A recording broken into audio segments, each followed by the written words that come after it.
The Screamers, written by DAKA HERMON. Armani, do you need help? Dad yells from downstairs. No, I got it. My legs tremble as I carry the heavy box up the stairs leading to my bedroom. I lean against the wall and struggle to catch my breath. Why did I choose the attic again? I mumble to myself. Mom, Gabe hit me, cries my little sister, Jada, from somewhere in the house. Boy, if you don't keep your hands to yourself, Mom threatens. She started it, my brother responds. Crash! Something hits the floor. That fell by itself, the 10-year-old twin terrors say in unison. I hear the thud of small feet running through the house. Gabe, Jada, get back here, Dad calls out, using his most stern voice. Yeah, the attic was definitely the right call. I push off the wall and stumble up the last few steps. Just as I cross the bedroom threshold, the bottom of the cardboard box I'm carrying gives out. Comics, running medals, board games, and framed family photos scatter across the scratched-up hardwood floor. I drop the empty box. Well, this is why I hate moving. It requires packing, and then unpacking, and clearly it's not one of my skills. I stare at the mess for a long moment, my eyes drawn to the photo of me with my older brother Corey. We're on the beach, near the Los Angeles Marathon finish line. Corey's arm is around my shoulders, and he's laughing, mouth open, eyes sparkling, as he celebrates my finishing the race. He believed I could do it, even when I had my doubts. Kneeling, I pick up the picture and set it on the bookshelf near my bed. Welcome to Tennessee, big bro, but don't get comfortable. You know we'll be moving again soon. I give it 2 months, tops. You can't outrun grief, but our parents keep trying. Tennessee is just the latest pit stop on our never-ending journey. I love you, but I really wish you hadn't created that stupid list of all the states you'd like to visit one day, I say to Corey's picture. It's like Mom and Dad are determined to hit every one. With a sigh, I swipe my long braids off my sweaty face and glance around my bedroom. Fading sunlight streams across the room, showcasing particles of dust dancing in the air. Cobwebs dangle from the sloped ceiling beams like sad streamers. My nose scrunches at the old musty smell that permeates the air. This might be the worst house yet. No wonder we're able to rent it so fast. I shove aside dingy lace curtains and tug open the window. It protests, but eventually gives way, letting in cool, fresh air. Wow! The view is amazing. In the distance, the sun sets behind the Great Smoky Mountains. The sky is a mix of purple and pink, while the woods behind our house are bursting with yellow, orange, and red foliage that shouts, fall. Time passes, seasons change. The world continues, even though Corey isn't here. It's not fair. As if he's alive and standing right beside me, I hear my brother laugh and say, fair is just a place where people judge pigs. He was always saying stupid stuff like that, though he was convinced he was dropping wisdom. My mouth twitches as if it wants to smile at the memory, and then I remember I'm miserable and hate life. Just as I'm about to turn away from the window, something catches my attention. In the backyard, there's an axe placed on top of a large moss-covered tree stump. The dipping sun reflects off the sharp blade. Behind it, in the woods, 2 small orbs of light appear. They brighten as they weave between the trees, gliding towards our house. They look like eyes. What the? Ow! I jump, bumping the bookshelf. Corey's picture wobbles on the edge. I dive for it, but it slips through my fingers and hits the floor with a loud thud. Ow! My heart is in my throat. I spin back to the window and search for the source of that noise. It's like a wolf's howl, but more high-pitched and pained. It reminds me of the sound Mom made at Corey's funeral. My gaze sets on the glowing orbs. They're closer, just on the edge of the woods, staring blankly at me. Swallowing hard, I take a step back, my hands absently reaching for the wall near the window. I grimace when I touch something damp and sticky. I glance at my fingertips. They're covered with a reddish-brown substance. Ew! I frantically rub my hands over my jeans and I inspect the peeling floral wallpaper. There's something hidden behind it. Goosebumps appear on my arms as I hesitantly pull more of the wallpaper away. I grasp as I reveal a black and white photo of a family. 2 adults and 3 kids. They're stiffly posed on the front porch of a house. 2 little girls wear lace dresses and have large bows restraining their long ringlets. A woman, the mother I guess, is covered head to toe in black. She's so thin and frail-looking. She could be a skeleton. A young, somber-looking boy in overalls stands next to his father, who is wearing a black suit and holding an axe. A creepy smile tilts the corner of his mouth. His eyes are cold, dead. Beside him is a black animal, more wolf than dog. Woof, woof, woof! An embarking squeak pops out of my mouth as I spin around, almost losing my balance. My Jack Russell Terrier, Buster, races into the room, barking excitedly. I grab my chest, where my heart is threatening to explode. "Buster, you scared me!"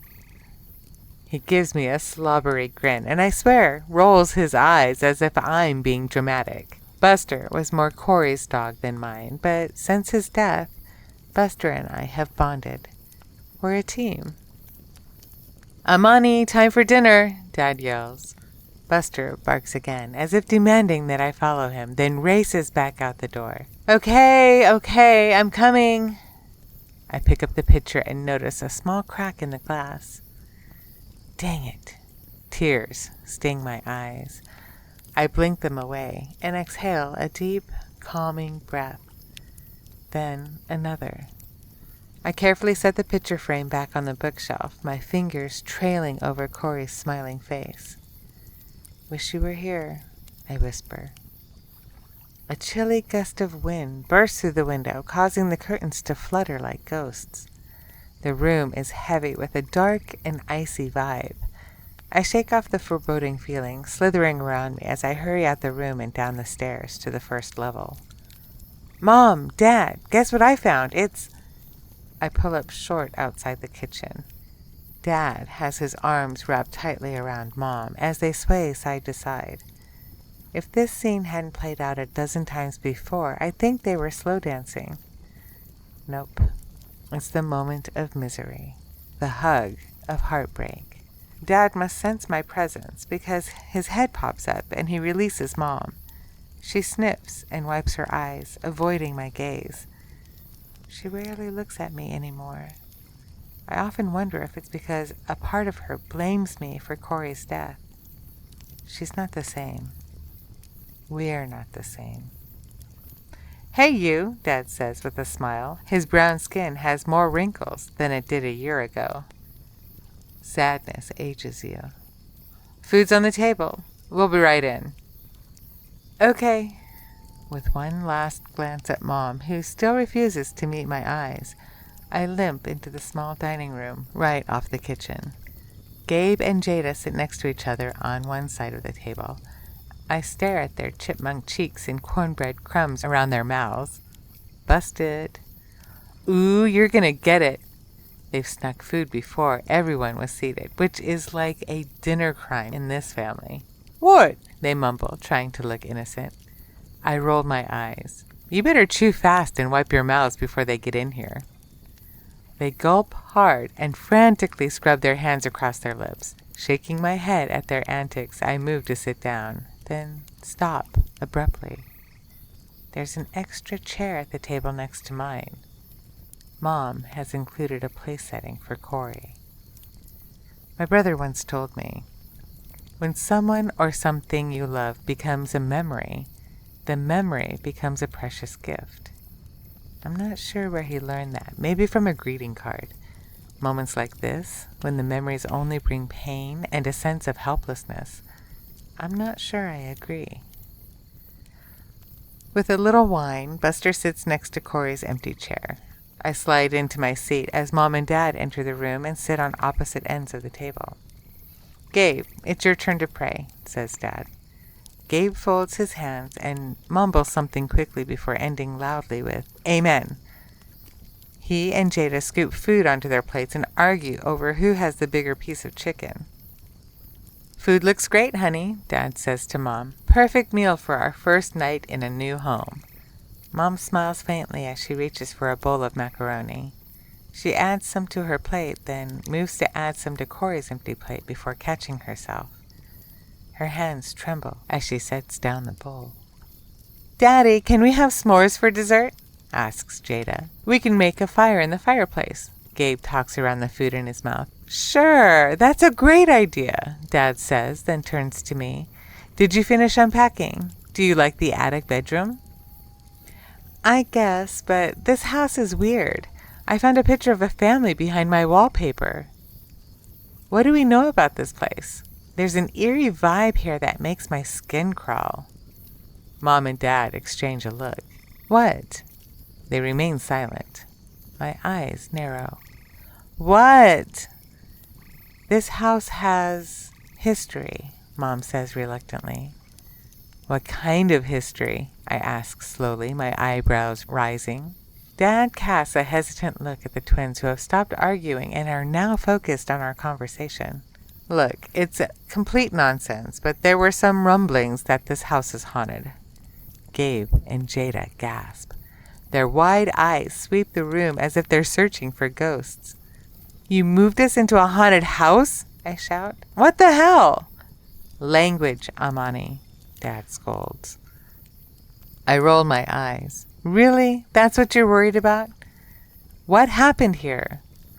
"This is not a conversation for the dinner table," Mom says, glaring at me. I tug my phone out of my back pocket and do a quick internet search for the address. If you won't tell me, I'll just look it up myself. My stomach churns as article after article appears with the strange family photo I found. I gasp. A man murdered his family on this property with an axe, then he killed himself. I scroll down further. Wait, one of the daughters survived the attack. She tried to save... Amani, put the phone away right now, Mom says.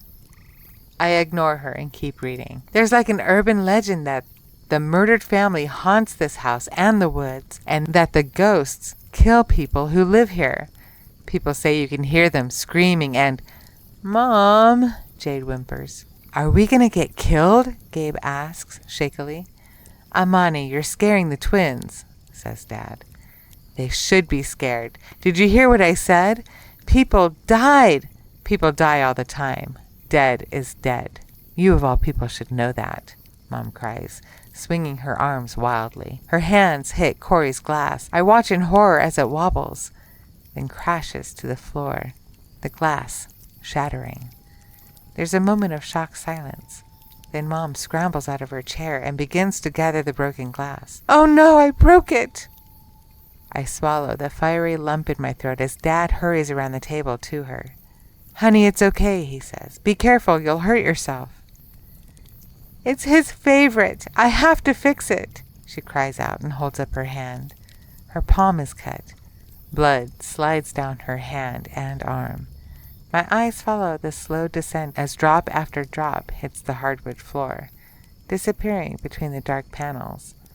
I hear a muffled creaking sound, and I swear the house shifts beneath my feet.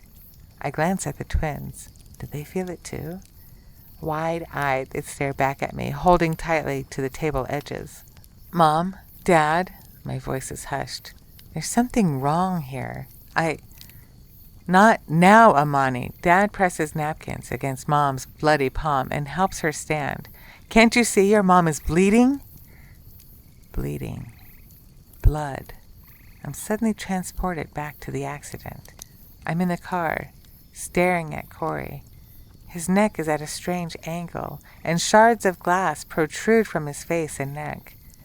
There's so much blood. It's gushing from his wounds. His lifeless eyes are fixed on me.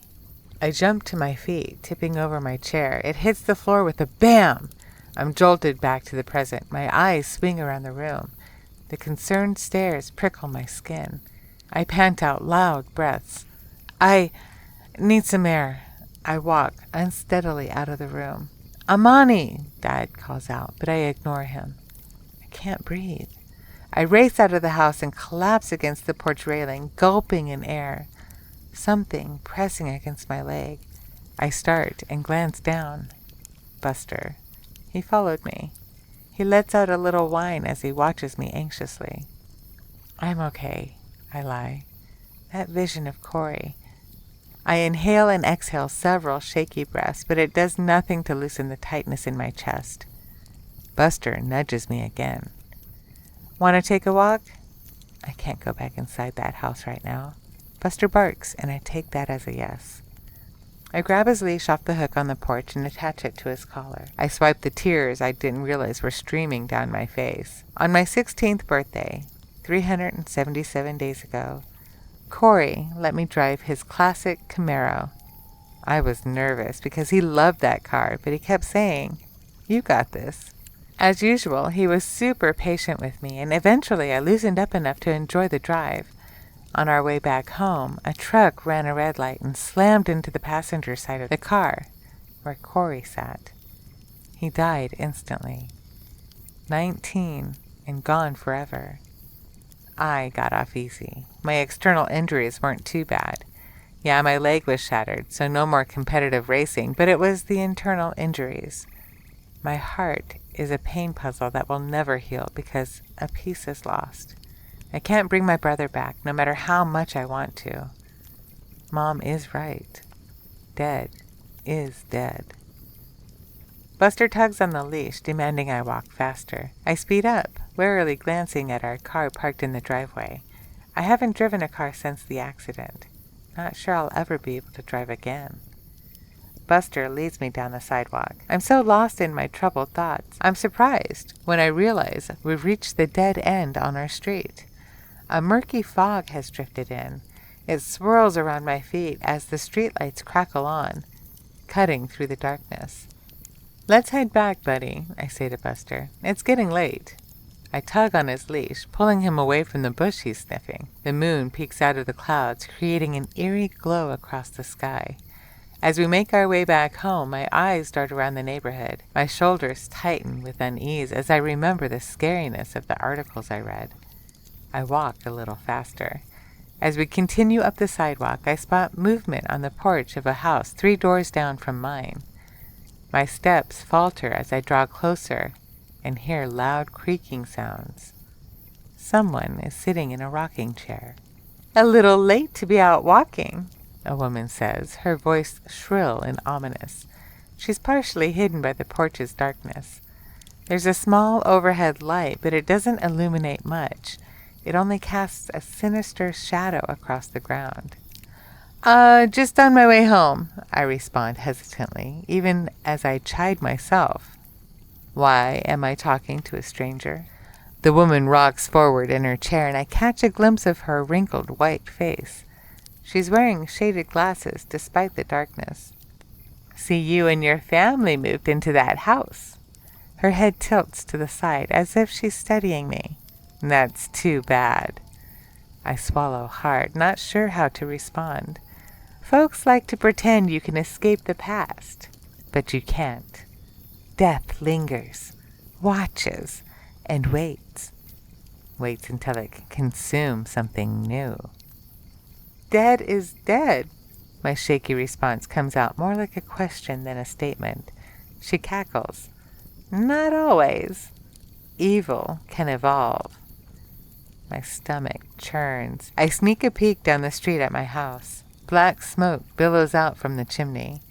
Dad must have started a fire for the s'mores. "There's wickedness in the woods. Horror is in that house." Her last words were just a whisper, but they echo through my trembling body. "Don't you know the stories?" She stops rocking and leans forward in the chair so the dim porch light illuminates the right side of her head, or what remains. It's concave, like the bones have been crushed, and there's only twisted cartilage where her ear should be. That side of her head is devoid of hair, so I can clearly make out the deep, puckered scars. They're like thick, twisted vines woven in a gory pattern down her neck and shoulder. I slap my hand over my mouth to hold back the vomit rocketing up through my throat. Turn, kill, hunt. Turn, kill, hunt. That's what they do. She taps her thin, bare wrist as if she's wearing a watch. The dangling skin sways with her movements. Chop, chop, time's a-tickin'. Tick, tick, tick. Oh, what? Better get now, they'll be coming soon. Her menacing words cause my heart to skip a beat. You still got a chance, but not much of one. What's coming? A chance at what? I'm afraid to ask. My hands tremble as I tug on Buster's leash. Let's go, boy. Tick, tick, tick, the woman chants. Tick, tick, tick. My heart pounds against my chest in rhythm with her words. Buster growls, baring his teeth as he stares at something behind me. I spin around. A bright, blurry figure appears at the edge of the woods. Buster surges forward, jerking me so violently I fall to my knees and skid across the ground before I lose grip on the leash. Buster! He darts across the street towards the glowing figure, disappearing into the dark woods. Not much time left at all, the woman says. I scramble to my feet and chase Buster. Pain pulsates from my injured leg, but I speed up. Buster! I burst into the woods and trip over tangled vines. I fall against a tree trunk. The rough bark bites into my skin. I push deeper into the thick darkness. The howling wind whips past me, rustling the leaves above. Buster! Panting, I stumble into a clearing and gasp when I spot a small structure covered with twisted dead vines and overgrown bushes. The wood is rotten, with large holes alongside the house. Sharp pieces of cracked glass are all that's left of the windows, and a rent door hangs off the doorway. Moonlight reflects off of the tin roof. A scream rips through the air. It's terrifying, the combination of a painful wail and a screech. My hands fly up to cover my ringing ears. It feels as if they may explode. As the horrifying sound fades, the temperature drops even further, revealing the panting breath rushing out of my mouth. Suddenly, Buster races from around the side of the house, followed by a bright white light. Buster leaps into my arms, and I stumble back, holding him tight. He's trembling so hard I think I hear his bones rattling. The bright, blurry figure that chased Buster stops near the porch. It's about knee-high. The light flickers, then its features materialize. It's an animal, a dog. Its dark fur is dirty and matted. Its mouth opens in a snarl, revealing sharp black teeth. Its eyes glow bright white. I gasp. Those eyes. I saw them earlier in the woods. The beast throws back its head. Ow! That's the sound I heard. It was this thing. Before I can even process what's happening, a ghostly figure emerges on the steps of the house. More materialize, stepping out of the woods. Their glowing forms flicker, going from bright lights to translucent bodies. As they come into focus, my jaw drops. It's the family from the photo in my bedroom. Only one is missing. A girl. The daughter who survived. The articles, the stories about the murdered family haunting the woods. They're real. With a chilling growl, the dog prowls closer. I'm frozen in place. Run, Amani, run! It's Corey's voice in my head that propels me into motion. I clutch Buster tighter, spin around, and run as fast as I can towards home. Every moment is agonized as my injured leg cries out in protest. A loud scream blasts through the air, creating a sound wave that threatened to knock me off my feet. My ears throb, and I stumble before righting myself and speeding up. Mom! Dad! Trees claw at me, scratching my bare arms. Torn skin stings as sweat trickles down, mixing with the blood from the cuts. I burst out of the woods into our backyard and skid to a stop. My grip loosens on Buster. He drops to the ground, trembling at my side. My parents, Gabe and Jada, stand in the middle of the backyard. Mom? Dad? Their heads turn towards me. Their eyes are white. Gabe! Jada! They look in my direction. My stomach plummets. Their eyes have turned too. Glowing white tears streak down Gabe's face, leaving tracks on his brown skin. Jada's hair. I watch as more of her tight black curls turn until they're all completely white. Out of the corner of my eye, I spot a blur speeding towards me. I'm hit in the side and knocked to the ground with such force I'm momentarily stunned. The beastly dog's sharp teeth pierce my already injured leg. The pain is so excruciating, my mouth opens to cry out, but no sound emerges. It's as if my body recognizes no sound could convey this kind of agony. The dog bites deeper and drags me across the backyard as I kick and beat at it with what strength I have.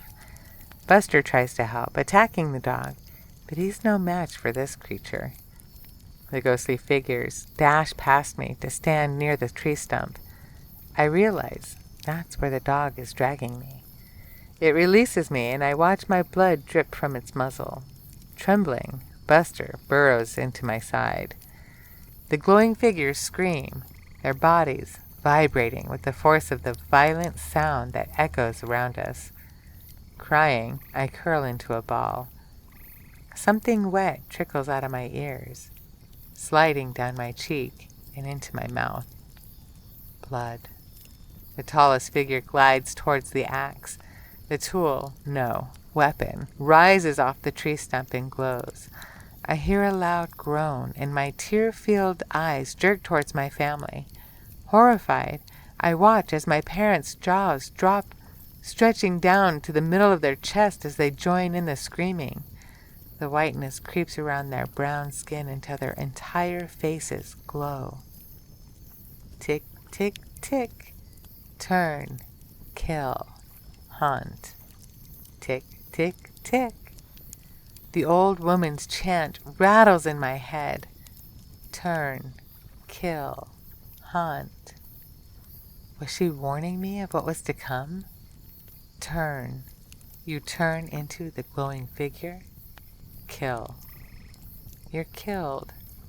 Hunt. You become one of those things, destined to haunt the woods like this evil family. Destined to kill and hurt others? The beastly dog prowls closer to my mom. It laps at the bloody cut on her palm before turning back to me, flashing its teeth in a sinister, bloody smile. Rage boils within me until it overflows. No, I can't, I won't lose anyone else. These things will not take my family. They won't take me. There has to be something I can do. My gaze frantically darts around, searching for something to help. My eyes land on the axe. It was in the photo. It's what the man used to kill his family. It's what they plan to use to kill my family. Somehow, I know it needs to be destroyed. Gritting my teeth to fight through the pain in my leg, I plant my hands on the ground and suck in a loud breath. My arms, they're glowing. Instead of fear, the sight sends a rush of adrenaline through me. With a growl of determination, I stand. Hey, I shout at the glowing figures. You picked the wrong family to mess with. I leap forward and grab the floating axe handle. Burn it, I hear Corey's voice in my head. I don't question it. I just react. Fire. The fireplace. The dog pounces at me. I swing the axe, connecting with the beast's side. Thunk. I rip the axe free of its body. Blood pours out the wound, and I'm overwhelmed by the scent of rotten eggs. The beast falls to the ground with a loud thud, its glowing eyes flickering. The silence is terrifying. The air cackles with the electricity and rage. The glowing figures converge on me. My grip tightens on the axe's handle, and I race towards the back of the house, dragging my injured leg behind me. The pain hammering through my body makes me nauseous. I can't slow down.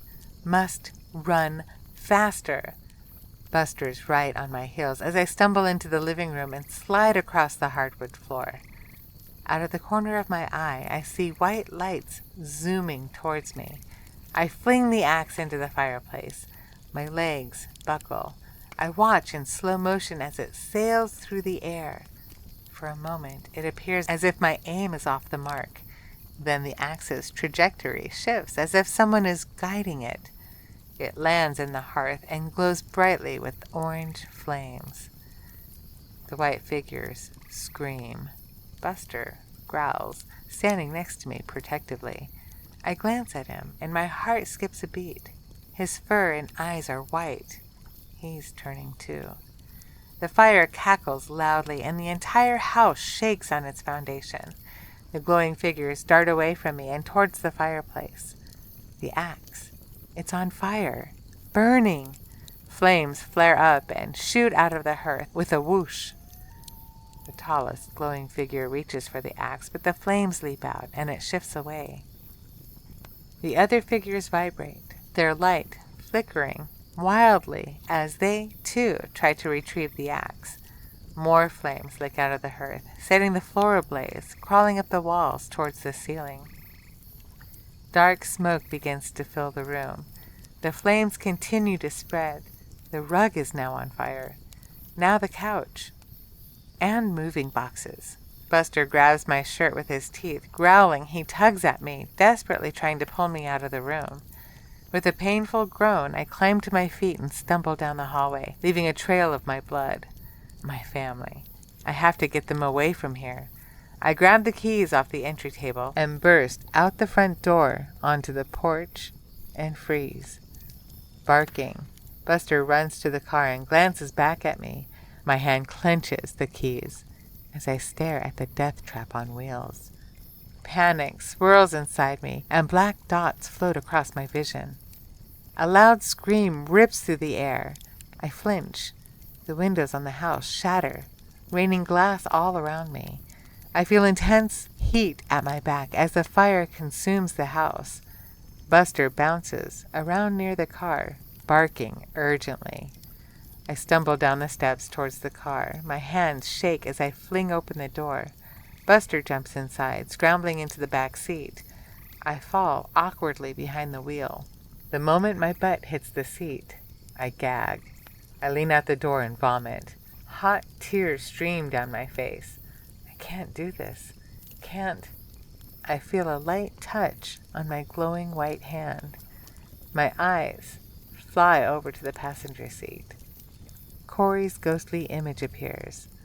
Not broken, not bloody, healthy, whole. Corey? My voice cracks. You have to save them. I reach for him, my trembling fingers gliding through the ghostly vision. I'm here, even though I'm not here. Always, he says, fading away. Now drive.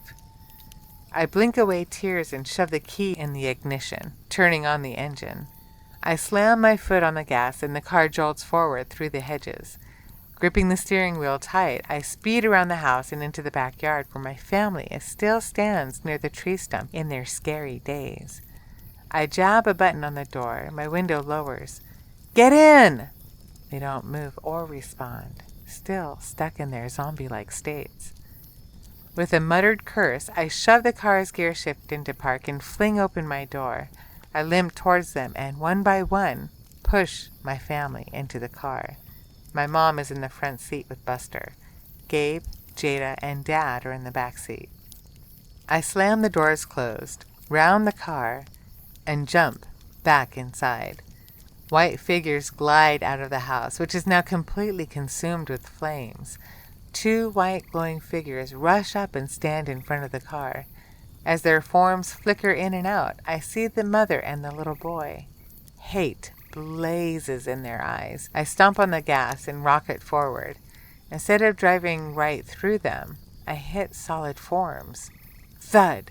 They fly up, hitting the hood, then the roof. Thud! I grimace, my stomach rolling. What's happening? Mom whispers shakily. My eyes dart in her direction. She blinks hard. Her eyes slowly transition from white to their usual brown. I'm saving you. I'm saving us all. I race down the street, but the sight of the old woman standing at the end of her driveway has me slamming on the brakes. The car rocks to a stop. Everyone in the car is thrown forward. I hear my family's startled cries. The old woman stands under a streetlight, allowing me to get the first clear view of her. She's wearing a long white lace dress, ripped and stained with blood. A dirty bow hangs from one side of her head, tangled in her wild hair. Burn! Burn! She points at our house. My stomach plummets and a sick realization hits me. She's the daughter that survived the murder. How? She cackles. Burn! Burn! Amani? Dad whispers from the back seat. I glance in the rearview mirror and take in his confused expression. Then glance at Gabe, Jada, and Mom. The whiteness has faded from their faces. They look normal. We're safe now. I put the car back in gear and speed out of the neighborhood. My hands tighten on the steering wheel. The whiteness of my hands and arms is fading. Patches of brown peek through. I stare forward, tears burning my eyes. The headlights cut through the dark, foggy road that lies ahead. We can't go back, only forward. The uncertainty, fear, sadness are almost suffocating. There's no way to outrun death or grief. But maybe we're going to be okay, I whisper to Corey. My heart flutters, and I think I hear him say, "You got this."